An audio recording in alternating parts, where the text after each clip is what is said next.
السلام علیکم۔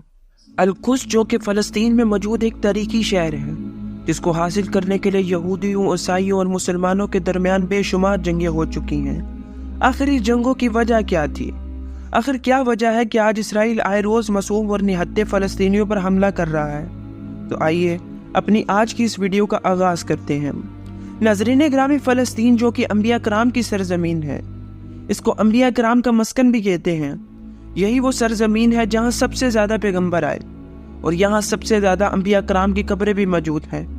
مسجد اقصی جو کہ مسلمانوں کا قبلہ اول ہے، اس وجہ سے یہ سرزمین مسلمانوں کے لیے بہت اہم ہے، کیونکہ پہلے مسلمان مسجد اقصی کی طرف منہ کر کے نماز ادا کیا کرتے تھے۔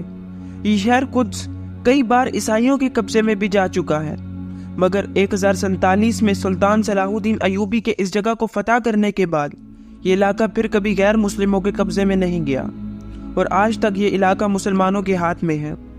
جیسا کہ شہر قدس جو کہ مسلمانوں کے لیے تو اہم ہے ہی، اس کے ساتھ ساتھ یہ شہر عیسائیوں کے لیے بھی بہت اہم ہے، کیونکہ ان کے نظریے کے مطابق یہی وہ جگہ ہے جہاں عیسیٰ علیہ السلام پیدا ہوئے اور یہاں پر ہی آپ کو صلیب پر لٹکایا گیا تھا۔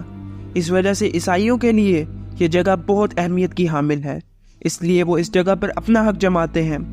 کچھ یہی حال یہودیوں کا بھی ہے، کیونکہ ان کے نظریے کے مطابق قدس کی سرزمین وہ سرزمین ہے جہاں حضرت سلیمان علیہ السلام نے ہیکل سلیمانی تعمیر کروایا تھا، جہاں یہودی عبادت کیا کرتے تھے، اور ان کے نظریے کے مطابق یہ سرزمین ان کی قدیمی عبادت گاہ ہے، اور جس وجہ سے یہ لوگ قدس کی مقدس سرزمین پر اپنا حق جماتے ہیں۔ ان کے نزدیک جب یہودی مسجد اقصی کو شہید کریں گے تو ان کا مسیحا دجال اس دنیا میں ظاہر ہو جائے گا اور ان کو اس زوال سے نکال لے گا، اور یہ لوگ دوبارہ مسجد اقصی کے احاطے میں اپنا ٹیمپل تعمیر کریں گے۔ اس لیے یہودی قوم اس جگہ پر قبضہ کرنے کے در پر ہے۔ یہودی قوم کسی زمانے میں اللہ کی پسندیدہ قوم تھی، انہیں اللہ کی لاڈلی قوم بھی کہا جاتا ہے، لیکن یہ اپنی سرکشی کی وجہ سے اللہ کے قہر کا شکار بن گئے اور ان پر اللہ کی ایسی لعنت پڑی کہ یہ لوگ ہر زمانے کے لیے ذلیل ہو کر رہ گئے۔ جب ہٹلر نے یہودیوں کا قتل عام کیا، ان کو ان کے گھروں سے نکال کر، پہاڑوں سے نکال کر ان کو مارا، اور مرنے سے پہلے یہ کہا کہ میں نے اس دنیا سے 80% یہودیوں کو قتل کر دیا ہے، باقی 20% کو تمہارے لیے چھوڑ کر جا رہا ہوں۔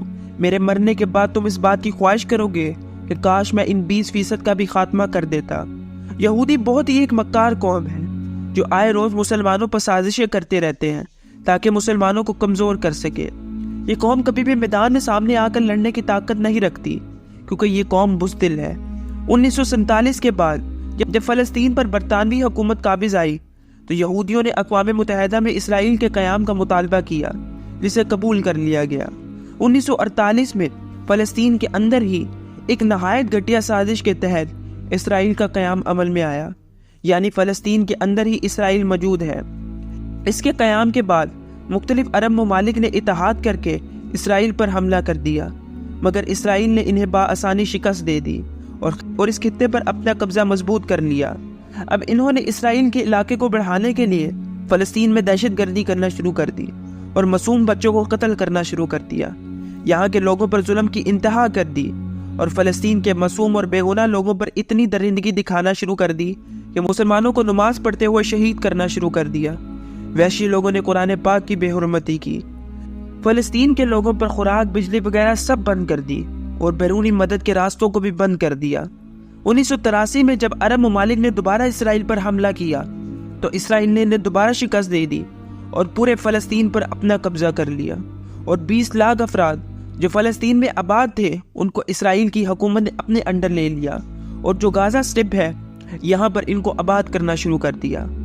یہاں سے ہی فلسطین کی حماس ملٹری کا قیام عمل میں آیا، جس سے فلسطین کی ملٹری بہتر ہوئی۔ حماس اور اسرائیل کے درمیان کئی حملے ہوتے رہتے ہیں، جسے یہاں کے لوگ اکثر حالت جنگ میں رہتے ہیں۔ کبھی اسرائیل حماس پر حملہ کرتا ہے اور کبھی حماس اسرائیل پر حملہ کرتا ہے۔ ابھی 7 اکتوبر 2023 کو حماس نے اسرائیل پر 5000 میسائل مارے، جس سے 250 اسرائیلی افراد مارے گئے اور 1500 سے زائد زخمی ہوئے۔ یہ اٹیک ایک خفیہ منصوبہ بندی کے تحت کیا گیا تھا۔ یہ منصوبہ اتنا خفیہ تھا کہ اسرائیل کو اس حملے کی خبر بھی نہ تھی۔ یہ اسرائیل کے لیے ایک بالکل سرپرائز اٹیک تھا جس نے اسرائیل کو خوب نقصان دیا۔ اس کے جواب میں اسرائیل نے بھی فلسطین پر حملے کیے، میزائل مارے، اور اس آڑ میں اسرائیل نے فلسطین کے چھوٹے چھوٹے بچوں کو قتل کیا، ان کی خوراک وغیرہ سب کو بند کر دیا، جس سے فلسطینی بچوں میں دہشت چھا گئی۔ ان کی صبح و شام گولیوں اور میزائلوں کی آواز میں گزرتی ہے۔ اللہ فلسطینی لوگوں کی مدد کرے، آمین۔